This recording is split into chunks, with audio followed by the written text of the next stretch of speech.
To beat a Roman citizen required extensive legal justification and rigorous procedural safeguards. But to flog a queen of an allied yet subservient kingdom was deemed simple.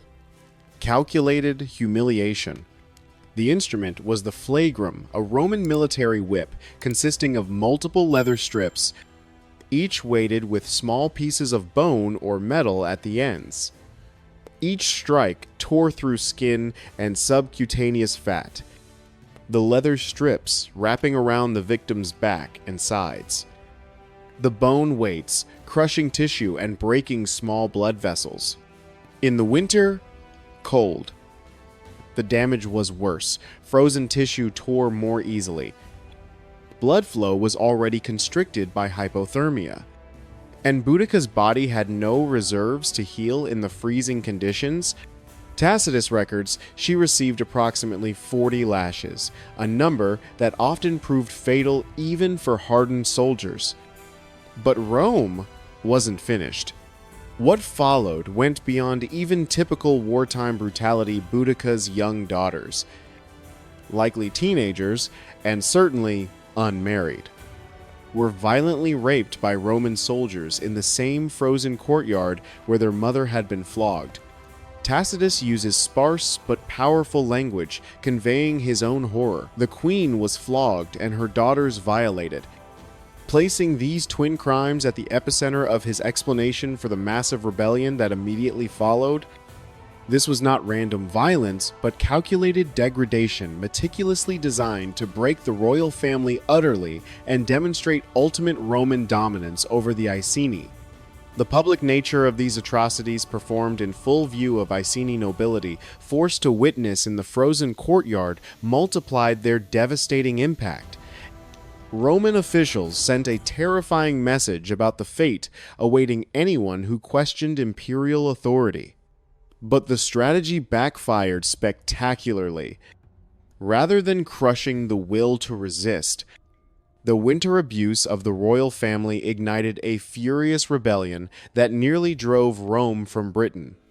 As spring arrived and the frozen ground thawed, Boudicca rapidly raised a massive army that annihilated 3 major Roman cities: Camulodunum, Colchester, Londinium, London, and Verulamium, St.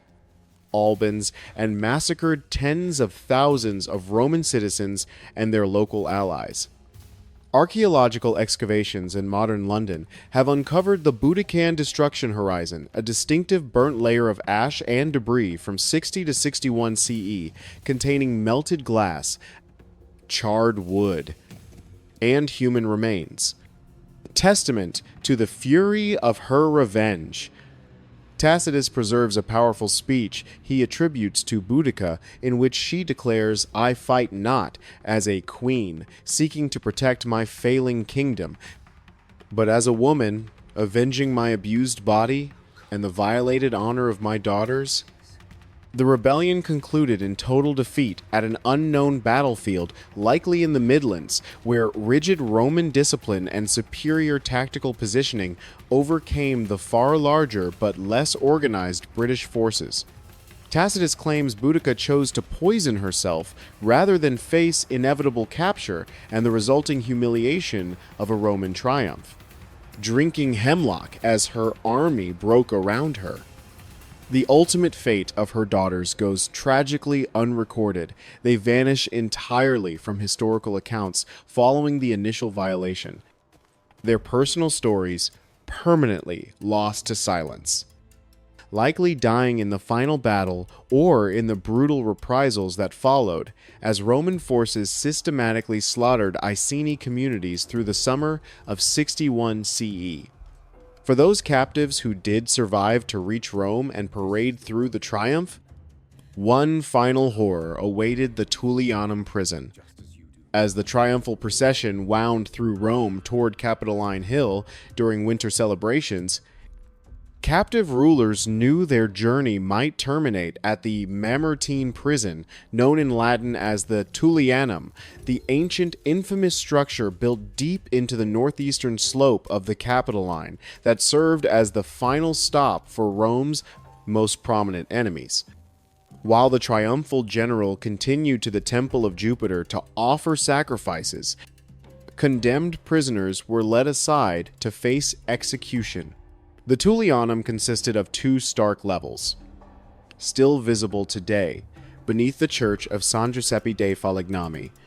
The upper chamber served merely as a holding cell, but the lower dungeon, accessible only through a small ominous hole in the ceiling, became the specialized execution chamber.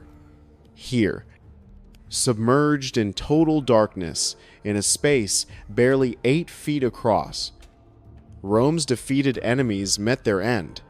The method varied. Some were killed by strangulation using the same technique gladiators used. A cord tightened around the neck until vertebrae separated. Others were simply left to starve. And winter executions meant bodies preserved longer in the cold underground chamber, intensifying the horror for those who died slowly. Vercingetorix, the formidable Gallic chieftain who unified tribes against Julius Caesar, exemplified this fate. After his shattering defeat at Alesia in 52 BCE, Caesar held him captive for 6 long years before finally parading him through Rome in the triumph of 46 BCE. The Gallic leader, once vigorous and commanding, had deteriorated terribly during his long captivity. Ancient sources describe him as gaunt, his hair and beard grown wild, his eyes hollow. Immediately after the winter procession concluded in January 46 BCE, he was led to the Tullianum and strangled. Jugurtha, the powerful king of Numidia, met an even more brutal end following Marius's triumph in 104 BCE. According to chilling ancient accounts preserved by Plutarch, when he was first lowered into the Tullianum's dark lower chamber during the frozen January, the king immediately went mad with terror at the cold and darkness. He was then left to starve to death over a horrifying 6-day period, his anguished cries echoing through the stone walls while Rome celebrated above in the winter streets. The physiological progression of starvation in the freezing underground chamber was systematic by day 2. Glycogen stores depleted, and the body began consuming muscle tissue. By day 4, organ function began failing from lack of glucose.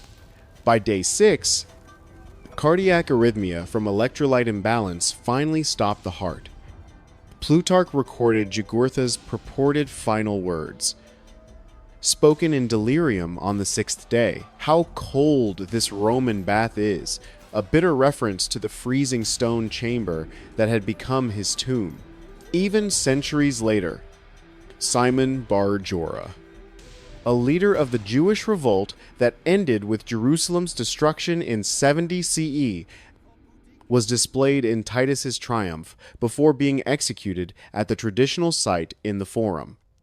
Josephus documented how the triumphal procession would pause near the Temple of Jupiter during winter ceremonies, while messengers nervously awaited word that the execution had been carried out in the Tullianum below.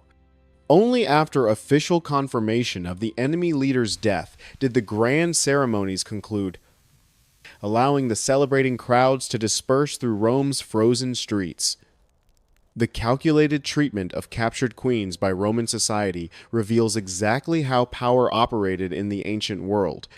Legal systems meticulously designed to protect citizens evaporated at the boundary of conquest. Any dignity afforded to nobility instantly dissolved upon military defeat. These documented cases, preserved by Tacitus, the Historia Augusta, Plutarch, Josephus, and Cassius Dio, force us to confront the deliberate, systematic cruelty embedded at the heart of the Roman conquest machine.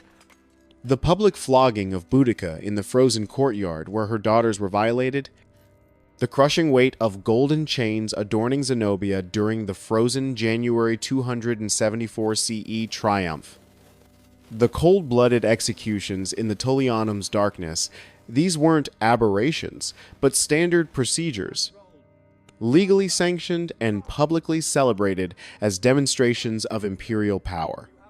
The Mamertine prison still exists beneath San Giuseppe dei Falegnami Church in Rome, a tourist site where visitors descend through that same ceiling hole into the execution chamber where Vercingetorix, Jugurtha, and countless others died. The upper chamber displays chains supposedly used on prisoners, and the cold stone walls unchanged for over 2,000 years preserve the atmosphere of systematic terror that made this small underground space one of the most feared locations in the ancient world.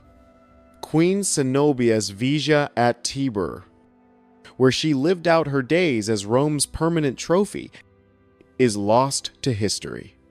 But her story, Boudica's rebellion, and the countless unnamed women who suffered similar fates reveal the brutal reality behind Rome's glory. If you want more historical reality about how ancient empires weaponized humiliation and suffering against those who defied them, subscribe to Medieval Survival Skills. We're revealing what actually happened behind the legends, including the uncomfortable truth that Rome's civilized legal system protected its citizens while sanctioning systematic brutality against everyone else, transforming conquered queens into living monuments to imperial power through methods that combined theatrical spectacle with calculated cruelty, all justified by legal doctrines that stripped defeated rulers of every human right the moment their armies fell.